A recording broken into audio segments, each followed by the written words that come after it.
It's the Real News Network. I'm coming to you from Burlington, Vermont, where we are at a Sanders Institute gathering. We just heard a panel titled, Medicare for All, I Like It, How Do You Pay for It? And the two gentlemen in conversation on that panel was Pollin and Michael Lighty, and they are joining us now in a little studio we set up at the Sanders gathering. I thank you, gentlemen, for joining me. Yeah. Thank you. Thank you. And Pollin, you've heard from many times on the Real News, but he has done an interesting study on how we can pay for Medicare for all in this country. A very groundbreaking study, I must say. So, Bob, I thought I might ask you to start with just laying the ground of what you were in pursuit of in your study and what you found. Okay. Thank you for having me on. We basically looked at the bill that was introduced in the Senate by Bernie Sanders a year ago, roughly a year ago, and said, well, okay, how do you really make this work? So the features, the core features of this proposal are that every resident of the United States gets health care coverage. Nobody ever has to worry about not getting covered, about having inadequate coverage, about not being able to meet their copays. So everybody gets covered, and there's no co-financing, so nobody pays out of pocket, nobody has to pay a deductible and so forth. So everybody gets covered, and so what we estimate is when that happens, people will use the healthcare system more, and that's actually good, because our healthcare outcomes are inferior to most other countries at our income level. So we estimate, and we took this as a high-end estimate, looking at the research, a 12% increase, overall increase. You set up Medicare for all, people will use the system about 12% more than they do now. So therefore, costs will go up by about 12%, if everything else stays the same. Then we say, well, under Medicare for All, we're going to build in these cost controls that don't exist now. Because in the United States, we now spend about 18% of GDP on healthcare. Other advanced economies are spending between 9 and 11%. So there is a lot of room for savings, a lot of room. 6 percentage points of GDP, that's $1 trillion. Mm-hmm. So there's $1 trillion worth of savings that we should be able to get at. And we don't even say we're going to get at all of that. So what we say is that we can get about 19% of savings from the system through transitioning out of our hybrid private health insurance, public health insurance system that we have now with very high private profits and very high profits for drug companies. So we say by shifting everything to a single payer system with the government being the Medicare equivalent for everybody, we're going to get about 9% savings for the whole system. Then we say, well, in Europe, on average, they pay 50% less for drugs than we do. And we say, okay, well, we'll take a more conservative number. We'll say 40% less as opposed to 50% less. That gives us 6% total savings in the system. Then we say Medicare rates for all providers, all doctors, hospitals, dentists, everybody gets the Medicare rate. And that saves about 7% of savings of the system costs. And then finally, we have high levels of inefficiency with so-called doctor-induced demand, where there's too many procedures using high tech when you don't need it because they can charge more. And there's fraud, and there's a lot of estimates that very high levels of fraud and excessive costs. We took that service delivery savings as modest, maybe 1 to 2%. Add them all up, you get 19% savings. So we have 12% increase in utilization, but 19% savings. When you add that all up, we've got a system in which everybody is covered decently. Nobody has to worry about health care, about facing bankruptcy, about losing their job, then what happens to so all of that is gone. Everybody has access to care, and the system ends up costing 10% less than our existing system. That's the core.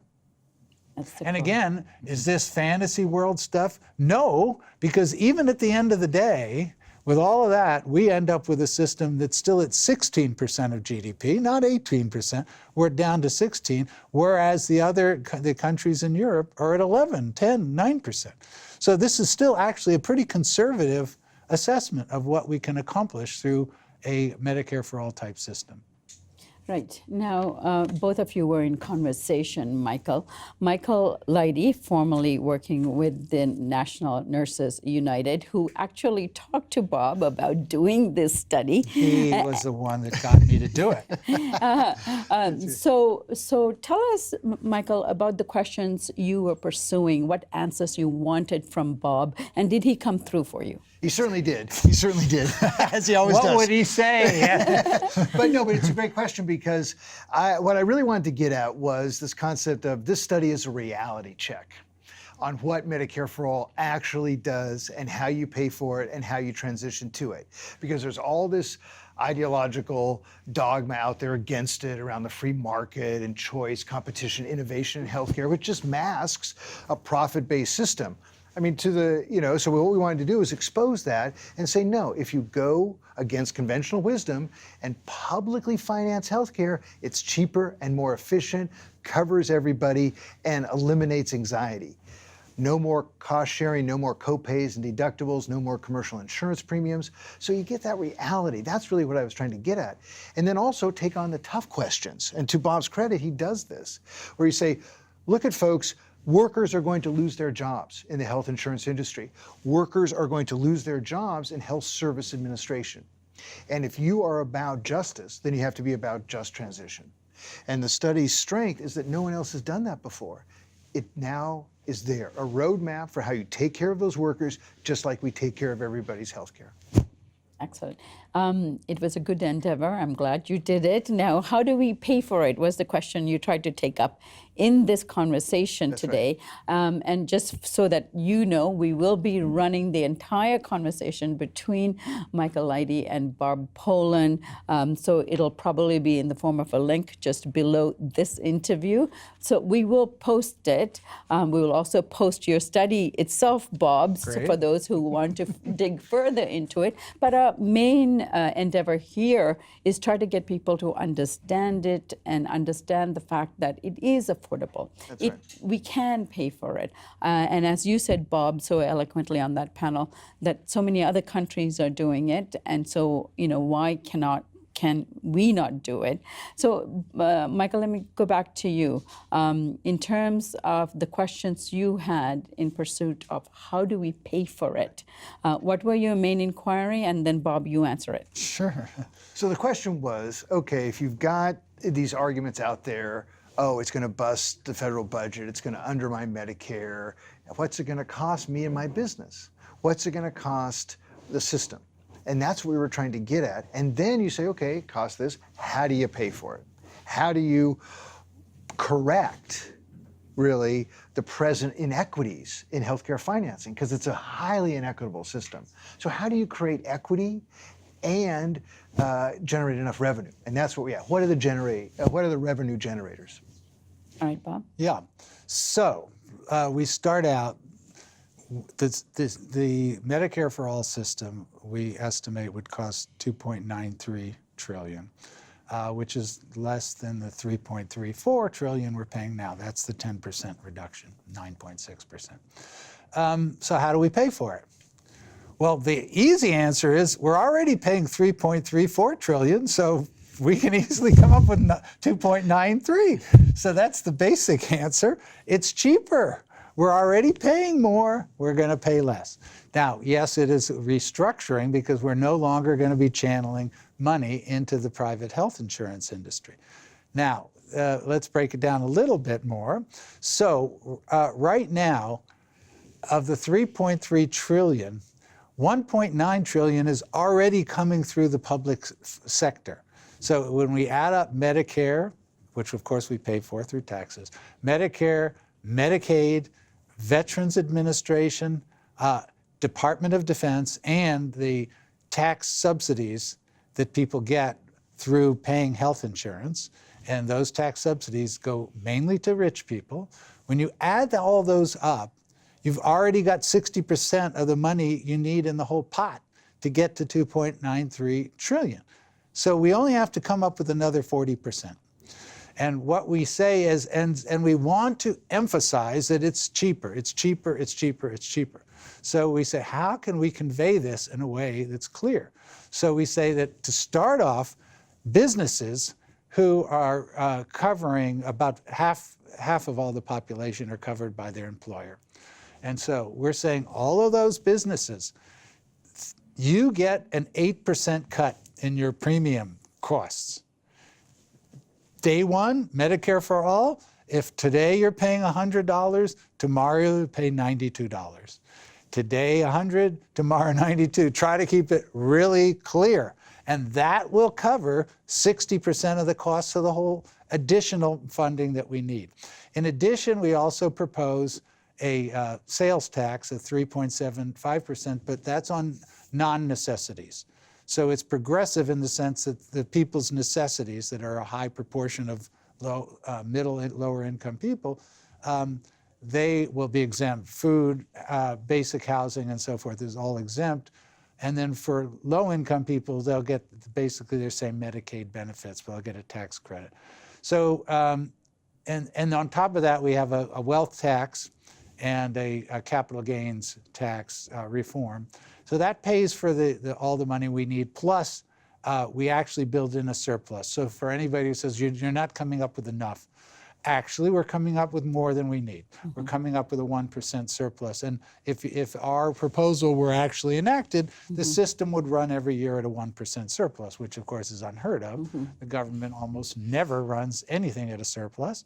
So we're running at a surplus and people pay less. So the average business that was covering their worker, 8% less. Middle income families, if you had to go on the individual market and buy health insurance, what we calculate is that you will get a savings of equal to 14% of your income. That's actually massive. Mm-hmm. Your living standard goes up by 14% through the enactment of Medicare for All. And Michael, did that answer your questions? And the other question to you is, when you're looking for examples around the world in terms of what is an optimal Medicare system like Canada or UK, what comes to mind? And did we do some comparisons in the study in terms of what other countries are delivering and what the United States can? And when you crunch those numbers, do they hold up in terms of the level and standards of delivery? Well, I think what's interesting about that is that if you look at the system that's most publicly financed and administered, which is the NHS in the United Kingdom, that is consistently rated as the most efficient, least expensive, and highest quality in terms of outcomes of any system in the world. Over the Canadians. Over the Canadians, over the Australians, over the French, way over the US, over any other system is consistently rated by the Commonwealth Fund that does these international comparative studies as the #1 performer as a healthcare system. So that establishes the principle that the study verifies, that if you go to public financing, you will create universal healthcare at a more efficient and less expensive way. So when you look at other countries, that's where the pharmaceutical prices come in. That example was used so that they pay 50% less. Bob's study estimates we can achieve 40% savings. The physicians in other countries, the specialists, make less. We compare it. Even under this proposal, they're still going to make more in the US, but it's going to be more equitable. When you look at the financing, this was the key question we wanted to get at. How does the financing change from public to private affect workers' material condition? Turns out it, as Bob said, hugely benefits workers and actually creates a more egalitarian system, because currently the rich are getting subsidies. Because of the tax subsidies they get, they don't pay anything for health care. Now they're going to pay about 4%. Workers are going to save money. The wealthy are going to pay more. This is what an equitable, just healthcare system looks like. Bob, you said something very interesting earlier, that is that we have, or in your assumptions, you will have to assume that there's no longer a private insurance model available. Right. We're moving to a public insured model. Right. Now, they're not going to walk away easily. This is a multi-billion-dollar industry when it comes to insurance. And I should say, yeah, when it comes to pharma and pharmaceuticals as well, that's also factored in your model. So they're not going to walk away easily from what is now a very profitable model in the United States. How do we deal with that? Struggle. I mean, of course. It's hard to fathom. I find it hard to fathom. So if you say we're at roughly 18% of GDP, other countries, even if you take the high-end number, roughly at 11%, that's 7% of GDP. That 7 percentage point difference is $1 trillion, or a little bit more than $1 trillion. That is what we are paying for because we have this private insurance-driven and the private pharmaceutical company powered monopoly pricing power system. We are paying $1 trillion. They are receiving $1 trillion. They're not going to give up easily. And therefore, if you say we are faced with a very formidable foe, then you either say we have to organize to defeat him on the basis of truth, on the basis of justice, on the basis of simplicity, on the basis of making people's lives better, and go with that. And we have to have courageous labor leaders like Michael and Roseanne. We have to have courageous political leaders like Bernie. We have to have great news people like yourselves. And then we scratch away at people like ourselves, scratch away at trying to show how this works in technical terms. So it's all sorts of people that need to come together because this is really imperative for human well-being. And it's been proven because, as Michael, these countries that are at 10, 11% of GDP, their health outcomes are better. It's not like, oh, we're going to go to 11% and everyone's going to be worse off. No, we're going to go to, we're not even going to get to 11%, but if we build in our Medicare for All system, health outcomes will be significantly better because, yes, we have 9% uninsured, and we have about 30% who are saying they have insurance, but they still can't afford to get the care that they need.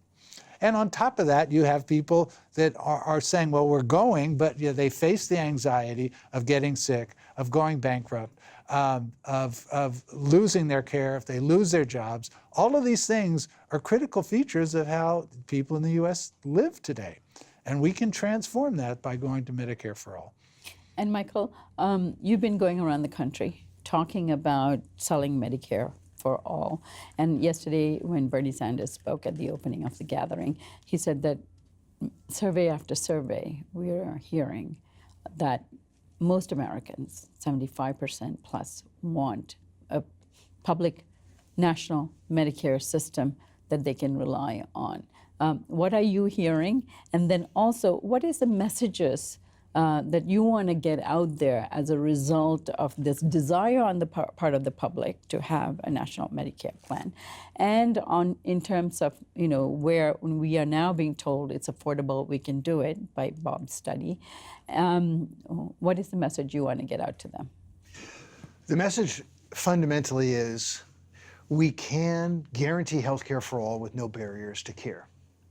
And we can eliminate all the financial barriers to care, cover everybody, and create a more just and equitable system that saves workers money and eliminates the profit basis in healthcare.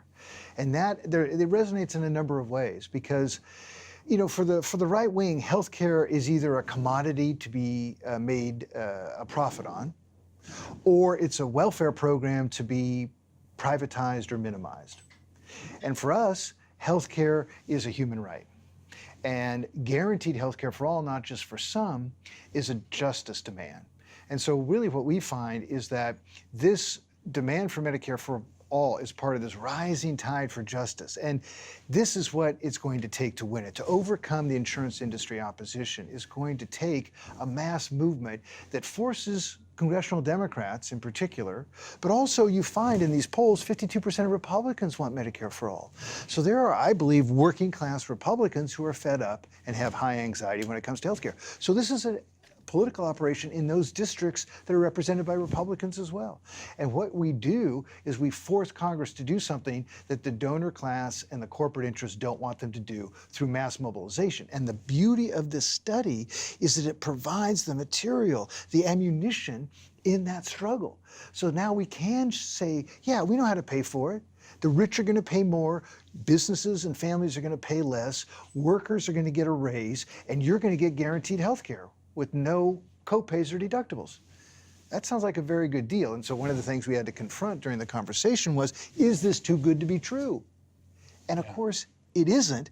And that's where the conservative approach that Bob and his team took is so validating for the kind of political organizing we're doing. Because like, even when we just give it the most rigorous, detailed examination, we come out far better under Medicare for All. And that's so powerful. I've been speaking with Michael Lighty, fellow at the Sanders Institute here, and Bob Pollin, who is co-director of the Political Economy Research Institute at UMass Amherst. Thank you, gentlemen, for joining me. Thank you. Thank you. And thank you for joining us here on the Real News Network.